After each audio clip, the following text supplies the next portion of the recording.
नमस्कार दोस्तों, कविता Yadav YouTube channel पर आप सभी का स्वागत है।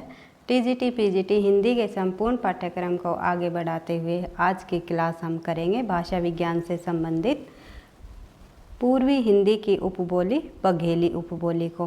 पिछली क्लासों में हमने शोरशैनी अपभ्रंश से निकलने वाली पश्चिमी हिंदी की उपबोलियों को हमने कर लिया था। 5 उपबोलियाँ निकल कर आई थी पश्चिमी हिंदी की, उनको हमने एक एक करके अच्छे से कंप्लीट कर लिया था।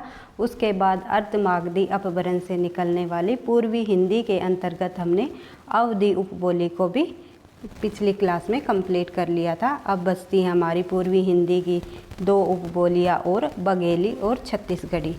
बघेली और छत्तीसगढ़ी को आज की क्लास में हम कर लेंगे कंप्लीट। फिर पश्चिमी हिंदी और पूर्वी हिंदी की जो उपबोलियाँ है वे हमारी हो जाएगी कंप्लीट। उसके बाद कुछ और मुख्य उपबोलियाँ रह जाएंगी, एक क्लास में हम उनको कर लेंगे। फिर इनसे संबंधित प्रश्न उत्तरों को भी हम देख लेंगे। इस प्रकार हम अपनी तैयारी को धीरे धीरे आगे बढ़ाते रहेंगे। तो बढ़ते हैं आज की क्लास में। बघेली उपबोली के अंतर्गत कौन कौन से महत्वपूर्ण तथ्य है जो परीक्षा में पूछे जाते हैं, ये देख लेते हैं बघेली और छत्तीसगढ़ी को। सबसे पहले देख लेते हैं, बेगल खंड की बोली होने के कारण इसे बघेली कहा जाता है। क्यों कहा जाता है बघेली इसको? क्योंकि यह बेगल खंड की एक बोली है, इस कारण इसे बघेली कहा जाता है।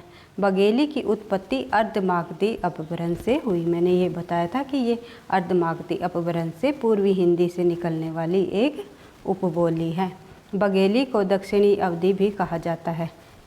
किस उपबोली को कहा जाता है दक्षिणी अवधी? बघेली को। बढ़ते हैं नेक्स्ट। इस बोली का क्षेत्र रीवा है। इसका क्षेत्र पूछ लिया जाए तो रीवा है और इसे रीवाई भी कहा जाता है। नेक्स्ट पॉइंट में देखते हैं, डॉक्टर बाबूराम सक्सेना ने बघेली को अवधी की ही उपबोली मानी है। वेरी इंपॉर्टेंट तथ्य है ये, क्योंकि परीक्षा में पूछने लायक है। ये दे देंगे, किस विद्वान ने बघेली को अवधी की उपबोली मानी है? तो वो मानी है बाबूराम सक्सेना, डॉक्टर बाबूराम सक्सेना ने। बढ़ते हैं नेक्स्ट पॉइंट पर। बघेली बोली लोक साहित्य संपन्न है, परंतु इसमें साहित्य का अभाव है। ये पूछ लेंगे परीक्षा में, किस बोली में साहित्य का अभाव देखने को मिलता है? तो वो हो जाएगा आंसर हमारा बघेली उपबोली के अंतर्गत साहित्य का अभाव देखने को मिलता है। इसमें कम साहित्य लिखा गया, लेकिन बहुत ही कम साहित्य लिखा गया। और अन्य जो उपबोलियाँ हैं उनके अंतर्गत जैसे अवधी में अधिक साहित्य देखने को मिला। जैसे हमें उदाहरण के रूप में हम देखें तो रामचरितमानस की काफ़ी सारी जो रचनाएं हैं वे अवधी भाषा में लिखी गई, और भी अन्य काफ़ी विद्वानों द्वारा रचनाकारों द्वारा अवधी भाषा में साहित्य लिखा गया। लेकिन बघेली जो उपभाषा है उसके अंतर्गत साहित्य हमें कम देखने को मिलता है। बढ़ते हैं नेक्स्ट पॉइंट पर। रीवा तथा आसपास के क्षेत्र बेगल राजपूत के वर्चस्व के कारण बेगल खंड कहलाया, और वहाँ की जो बोली है वो बेगल खंडी या बघेली कहलाई। बढ़ते हैं आगे। यह बोली मध्य प्रदेश के दमोह, जबलपुर, माडला, बालाघाट, उत्तर प्रदेश के बांदा, फतेहपुर, हमीरपुर इत्यादि जिलों के कुछ भागों में प्रचलित है।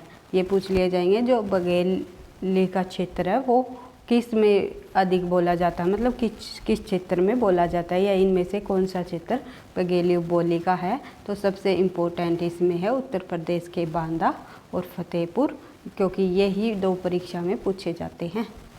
बढ़ते हैं आगे। तिहारी, जुडार, गहोरा बेगल की मुख्य बोलियां हैं। ये जो 3 बोलियां हैं, तिहारी, जुडार और गहोरा, ये बेगल की मुख्य बोलियां हैं।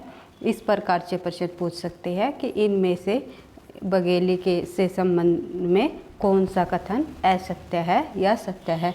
इस प्रकार से हमें इन तथ्यों को बिल्कुल एक एक तथ्यों को ध्यान से समझते हुए बार बार रिवाइज करते हुए आगे बढ़ना है।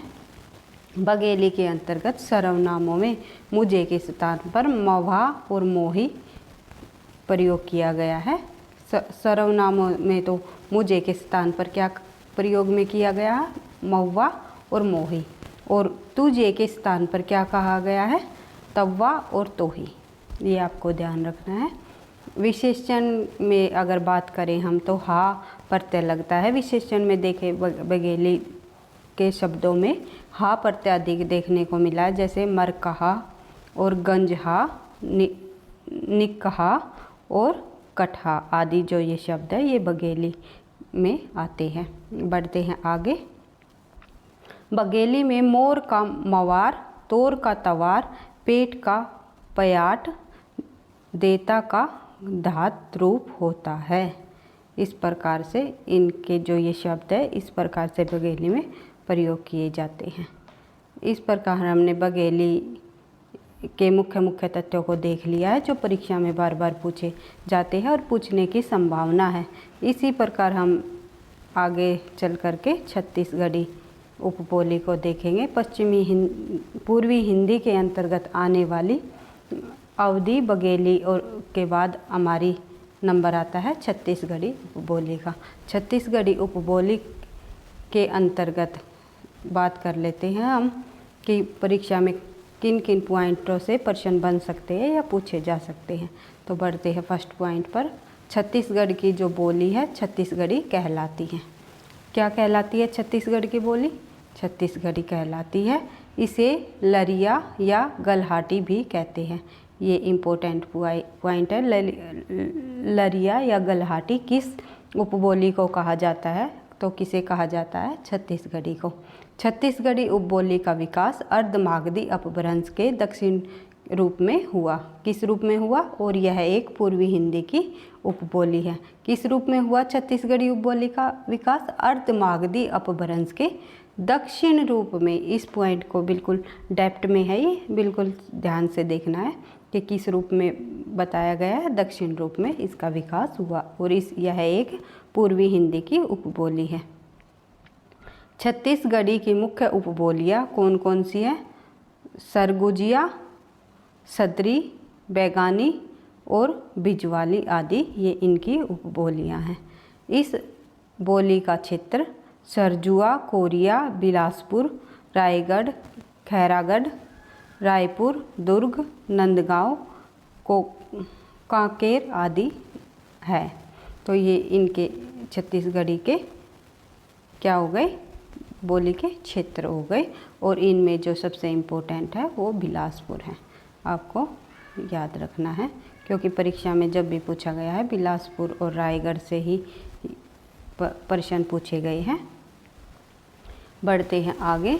जो पिछले सालों में परीक्षाओं में पूछे गए हैं या कभी भी जैसे NTA नेट के अंतर्गत जो प्रश्न आए हुए हैं मैं उनको आपको निकालते हुए उन तथ्यों को साथ साथ चलूँगी ताकि आपको ये समझ हो जाए कि इनमें से ये तथ्य इम्पोर्टेंट है, इन पे हमें ज़्यादा ध्यान देना है।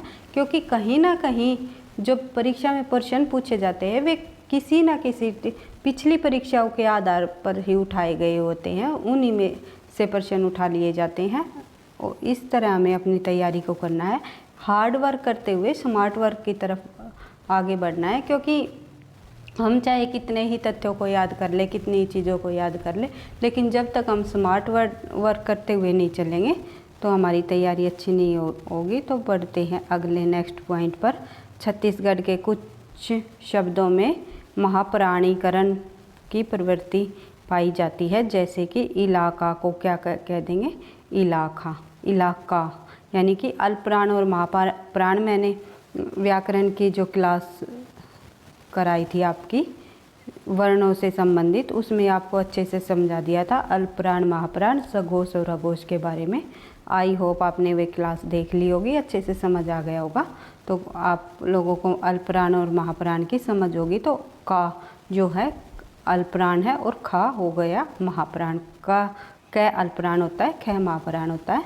तो इस जो छत्तीसगढ़ी के जो शब्दों में है उसमें अल्पप्राण की प्रवृत्ति के स्थान पर क्या देखने को मिलता है? महाप्राण। इनमें से प्रश्न इस प्रकार बनेंगे, इनमें से ऐसे ये पूछे जाएंगे कि इनमें से छत्तीसगढ़ की उपबोली के संबंध में कौन सा कथन असत्य है या इनमें से उनकी कौन सी विशेषता नहीं है। तो इसीलिए हमें सभी तथ्यों को ध्यान से पढ़ते हुए समझते हुए चलना है कि किस उपबोली में कौन सी विशेषता दी गई है, कौन सा से इनमें तथ्य शामिल किए गए हैं। तो बढ़ते हैं आगे। इनमें अघोषीकरण पाया जाता है, अघोषीकरण पाया जाता है, जैसे कि शराब का हो गया शराब। घोष और अघोष आपको मैंने समझा दिया था। तो बा हो गया सघोष और पा हो गया अघोष। तो इनमें अघोषीकरण भी पाया जाता है। तो ये पूछ लेंगे किस उपबोली में अघोषीकरण महाप्राणीकरण की प्रवृत्तियाँ पाई जाती है, तो वो आंसर हो जाएगा हमारा छत्तीसगढ़। तो इस प्रकार बंदगी और बंदगी, शराब का हो जाएगा खराब का हो जाएगा खराब, आदि शब्द हमें देखने को मिलते हैं। बढ़ते हैं आगे।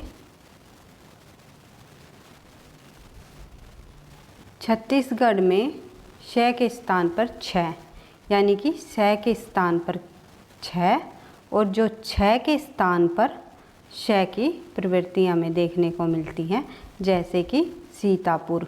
सीतापुर का क्या बोलते हैं? छीतापुर। छ हो जाएगा, स का छ हो जाएगा।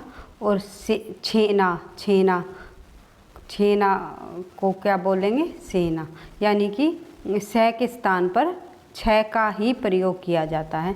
जैसे सीतापुर का हो गया छीतापुर और सेना का हो गया छेना। इसका कहने का मतलब यही है कि छत्तीसगढ़ी जो उपबोली है उसके अंतर्गत हमें स के स्थान पर छ का प्रयोग देखने को मिलता है। इस प्रकार से हमने छत्तीसगढ़ी जो उपबोली है उससे भी संबंधित महत्वपूर्ण तथ्यों को देख लिया है जो परीक्षा में पूछने लायक है। इस और बघेली उपबोली को हमने कर लिया है। अवधि उपबोली को हमने पिछली क्लास में हमने कर लिया था। भाषा विज्ञान के अंतर्गत पश्चिमी हिंदी और पूर्वी हिंदी की उपबोलियों को हमने कंप्लीट कर लिया है। एक क्लास में हम और उपबोलियों से संबंधित तथ्यों को कर लेंगे, फिर इनके प्रश्न उत्तरों को साथ साथ करते हुए आगे बढ़ेंगे। आपको क्लास पसंद आई तो लाइक करना, वीडियो को दोस्तों के साथ शेयर करना, चैनल पर पहली बार हो तो सब्सक्राइब कर लेना ताकि नोटिफिकेशन टाइम पर मिलता रहे आपको। और अगर आपको किसी भी तरह की क्लास चाहिए हिंदी से संबंधित तो आप कमेंट बॉक्स में लिख करके आप बता सकते हो। मैं ज़रूर आपकी जो कमेंट बॉक्स में जो क्वेरीज आप दे रहे हो तो उन पर बिल्कुल ध्यान दूंगी और करने की पूरी कोशिश करूंगी। किस प्रकार से आपको वो क्लासेस चाहिए और कौन से टॉपिक पर क्लास चाहिए, और जो कोई भी डाउट आपको समझ नहीं आ रहा है या किसी भी पूरे हिंदी के संपूर्ण पाठ्यक्रम से संबंधित किसी प्रकार का भी कोई आपको डाउट हो आपका, तो आप कमेंट बॉक्स में पूछ सकते हो। मैं आपका आंसर देने की पूरी कोशिश करूँगी। पढ़ते रहना, आगे बढ़ते रहना। थैंक यू, धन्यवाद।